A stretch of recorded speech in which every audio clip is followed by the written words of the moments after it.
Hello good morning, मैं हसनैन और आप देख रहे हैं देश दुनिया की ताज़ा 25 बड़ी खबरों को। लेकिन उससे पहले अभी तक आपने चैनल को सब्सक्राइब नहीं किया तो सब्सक्राइब कर लीजिए और वीडियो को एक लाइक कर दीजिए।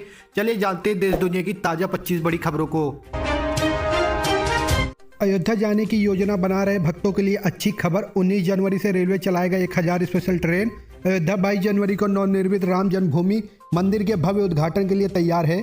भारतीय रेलवे भक्तों के लिए देश के विभिन्न हिस्सों से 1000 से अधिक विशेष ट्रेन चलाने की योजना बना रहा है। अरब सागर में माल्टा का एक समुद्री जहाज हुआ हाईजैक। भारतीय नौसेना मदद के लिए आगे आई। भारतीय नौसेना के जंगी बेड़ों और विमानों ने अरब सागर में माल्टा के ध्वज वाले एक जहाज MV रूवेन के हाईजैक पर जवाबी कार्रवाई की है। भारतीय नौसेना ने शनिवार को कहा है कि उसने अरब सागर में हाईजैक की घटना का जवाब दिया है, जब 6 अज्ञात लोगों ने माल्टा के झंडे वाले MV रूवेन पर कब्जा कर लिया, जिस पर चालक दल के 18 लोग सवार थे। कुर्सी संभालते ही सीएम भजन लाल ने लिए ताबड़तोड़ फैसले। अफसर भी चौंक गए, बोले अब होगा बदलाव। पहली बार विधायक बने और पहली बार में ही सीएम बना दिए गए। सीएम बनने के बाद सीएम अपनी फॉर्म में आ गए। पहले ही दिन ताबड़तोड़ फैसलों से सबको चौंका दिया है। सीएम के फैसलों की तारीफ की जा रही है। म्यूचुअल फंड में निवेश करने वाले ध्यान दें, 31 दिसंबर से पहले कर ले ये काम। अगर आप म्यूचुअल फंड में निवेश करते हैं तो ये खबर आपके बहुत ही काम आ सकती है। अगर आपने 31 दिसंबर तक म्यूचुअल फंड खाते में नॉमिनी घोषित नहीं करते हैं तो आपका म्यूचुअल फंड अकाउंट फ्रीज हो जाएगा। इसका मतलब है कि आप डेडलाइन मिस कर गए तो ना पैसे निकाल पाएंगे ना ही डाल पाएंगे। म्यूचुअल फंड के साथ ही डीमेट अकाउंट होल्डर के लिए भी 31 दिसंबर तक नॉमिनी बनाना अनिवार्य है। दक्षिण अफ्रीका दौरे पर टीम इंडिया को लगा डबल झटका। दीपक चाहर वनडे और मोहम्मद शमी टेस्ट सीरीज से बाहर। भारतीय टीम को दक्षिण अफ्रीका दौरे पर 2 बड़े झटके लगे हैं। वनडे टीम का हिस्सा रहने वाले दीपक चाहर ने अपना नाम वापस ले लिया, तो वहीं टेस्ट स्क्वाड का हिस्सा रहने वाले मोहम्मद शमी चोट के चलते टीम से बाहर हो गए हैं। लाडली बहन योजना को लेकर मध्य प्रदेश के डिप्टी सीएम राजेंद्र शुक्ला ने कर दिया बड़ा खुलासा। लाडली बहन योजना को लेकर उप मुख्यमंत्री राजेंद्र शुक्ला ने कहा है कि बहन दुखी ना हो, ऐसा सवाल नहीं खड़े होने चाहिए कि बहनों के खाते में पैसे नहीं आएंगे। महीने की हर 10 तारीख को बहनों के खाते में किस्त भेजी जाएगी। IDF ने गलती से 3 इजरायली बंधकों को मार डाला। सेना बोली दुखद घटना के लिए जिम्मेदार। इजराइल और हमास के बीच जारी जंग में शुक्रवार को इजरायली सेना ने गलती से 3 अपने ही देश के बंधकों को मार डाला। इजराइल डिफेंस फोर्स के प्रवक्ता रियल एडमिरल डैनियल हागरी ने इस बात की जानकारी दी। उन्होंने कहा कि इजरायली सैनिकों ने गलती से ही 3 इजरायली बंधकों को खतरा समझ लिया और उन पर गोली चला दी, जिससे उनकी मौत हो गई।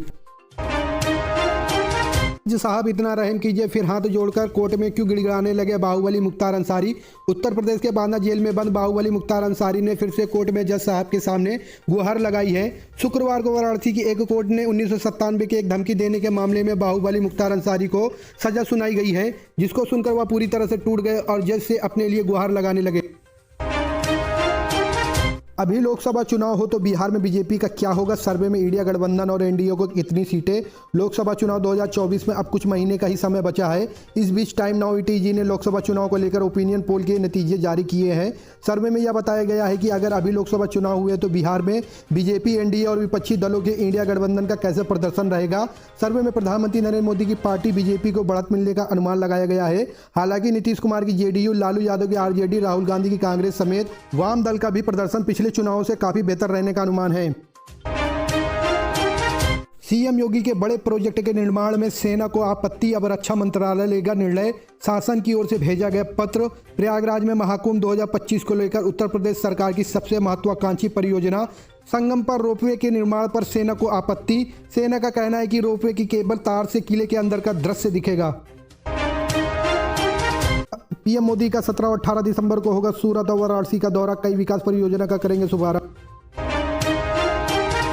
पहले पीएम मोदी को बता दिया मुख्यमंत्री, फिर की एक और बड़ी गलती। सीएम भजन लाल के शपथ ग्रहण समारोह में बड़ी चूक। प्रेग्नेंट हो गई, पाकिस्तान से लौटी अंजू क्या बनेगी नसरुल्लाह के बच्चों की मां। अंजू ने प्रेगनेंसी के सवाल पर कुछ भी नहीं कहा, वह केवल मुस्कुराते हुए नजर आई और अपनी नज़रें नीचे कर ली। आपको बता दें, अंजू अपने बॉयफ्रेंड नसरुल्लाह के साथ पाकिस्तान में 5 महीने रही थी। इस दौरान उनके वीडियो भी सामने आए थे, जिसमें दावा किया जा रहा है कि दोनों ने पाकिस्तान में शादी कर ली और अंजू का नाम अंजू से फातिमा कर दिया गया। शिवराज सिंह चौहान को कद के हिसाब से बीजेपी में कौन कौन सी जिम्मेदारी मिल सकती है। एजेंडा आज तक में जब बीजेपी अध्यक्ष JP नड्डा से सवाल हुआ तो बोले शिवराज सिंह चौहान ही नहीं बल्कि वसुंधरा राजे और डॉक्टर रमन सिंह जैसे नेताओं को भी उनके कद के हिसाब से जिम्मेदारी दी जाएंगी। T20 वर्ल्ड कप 2024 से बाहर हुए सूर्य कुमार यादव अब भारत का दूसरा 360 डिग्री बल्लेबाज कर रहा रिप्लेस। टीम इंडिया इस वक्त दक्षिण अफ्रीका दौरे पर है और इस दौरे पर टीम इंडिया ने T20 सीरीज को 1-1 की बराबरी पर समाप्त किया है और वनडे सीरीज की शुरुआत 17 दिसंबर यानी कि आज से होनी है, जबकि टेस्ट सीरीज को 26 दिसंबर से आयोजित किया जाएगा। कहा जा रहा है कि अगर सूर्य कुमार यादव के प्रदर्शन में सुधार देखने को नहीं मिलता है तो उन्हें जल्द ही टीम से बाहर कर दिया जा सकता है। जिसके साथ ही यह भी कहा जा रहा है कि BCCI की मैनेजमेंट सूर्य कुमार यादव की जगह पर दीपक हुड्डा को मौका दे सकती है। प्रत्येक परिवार को रोजगार देने का फार्मूला, भाजपा की मोहन यादव सरकार एक्शन मोड में। मध्य प्रदेश के नए मुख्यमंत्री डॉक्टर मोहन यादव भाजपा के संकल्प पत्र को लेकर सजग नजर आ रही है। दरअसल पहले कैबिनेट की बैठक में कई ऐतिहासिक निर्णय लेकर CM यादव ने अफसरों को काम में जुटा दिया है। बैठक में अफसरों को मिशन मोड पर काम करने के निर्देश CM यादव दे चुके हैं। अब भाजपा के संकल्प पत्र पर अफसरों ने काम करना भी शुरू कर दिया है। प्रत्येक परिवार में कम से कम एक रोजगार अथवा स्वरोजगार के अवसर उपलब्ध कराने और गरीब परिवारों के छात्रों को 12वीं तक मुफ्त शिक्षा देने के संकल्पों पर अफसरों ने काम करना शुरू कर दिया है। रतन टाटा का सपना होगा साकार, टाटा नैनो EV बनेगी देश की सबसे सस्ती electric car. Tata nano EV जो टाटा मोटर्स की एक आगामी इलेक्ट्रिक कार है, नए अवतार में उपलब्ध होगी। यह भारत की सबसे सस्ती इलेक्ट्रिक कारों में से एक है और 2023 के अंत तक लॉन्च होने की उम्मीद है। इनमें 17 kWh की बैटरी पैक है जो एक बार चार्ज होने पर 300 किलोमीटर तक की दूरी तय कर सकती है। कार की अधिकतम टॉप स्पीड 80 किलोमीटर प्रति घंटा और इनमें 40 किलोवाट का इलेक्ट्रिक मोटर है जो 0 से 100 किलोमीटर प्रति घंटा की रफ्तार में 10 सेकंड का समय लेता है। कमलनाथ पर गिरी गाज, चुनाव में हार के बाद कांग्रेस ने जीतू पटवारी को बनाया MP का प्रदेश अध्यक्ष। मध्य प्रदेश कांग्रेस में बड़ा बदलाव हुआ है। चुनाव में हार के बाद कमलनाथ ने इस्तीफा दे दिया है। पार्टी आला कमान ने अब जीतू पटवारी को प्रदेश अध्यक्ष बनाया है। इसके अलावा उमंग सिंगार को नेता प्रतिपक्ष की तो हेमंत कटारे उप नेता प्रतिपक्ष बनाए गए हैं। धीरज साहू गांधी परिवार के लिए ATM, केंद्रीय मंत्री धर्मेंद्र प्रधान का कांग्रेस पर तंज। उड़ीसा में आयकर विभाग के छापे को लेकर केंद्रीय मंत्री धर्मेंद्र प्रधान ने तीखा तंज कसा है। केंद्रीय मंत्री धर्मेंद्र प्रधान ने शनिवार को संसद में कहा है कि दुनिया जानती है कि धीरज साहू गांधी परिवार के लिए ATM है। झारखंड से कांग्रेस के राज्यसभा सांसद धीरज साहू से जुड़ी कंपनियों में आयकर विभाग की छापेमारी, भारी मात्रा में नकदी जब्त की गई है। IT के मुताबिक अब तक 350 करोड़ रुपए नकद की बरामदगी हुई है, जिसके बाद उड़ीसा में राजनीतिक दलों के बीच आरोप प्रत्यारोप का दौर शुरू हो गया है। बुलडोजर आज चलेगा या कल, रेप केस में BJP विधायक की सजा पर अखिलेश यादव ने पूछा सवाल। उत्तर प्रदेश के दुद्दी विधानसभा क्षेत्र से BJP विधायक राम दुलार गोंड को एक नाबालिग लड़की से रेप करने के मामले में 25 साल की सजा सुनाई गई है।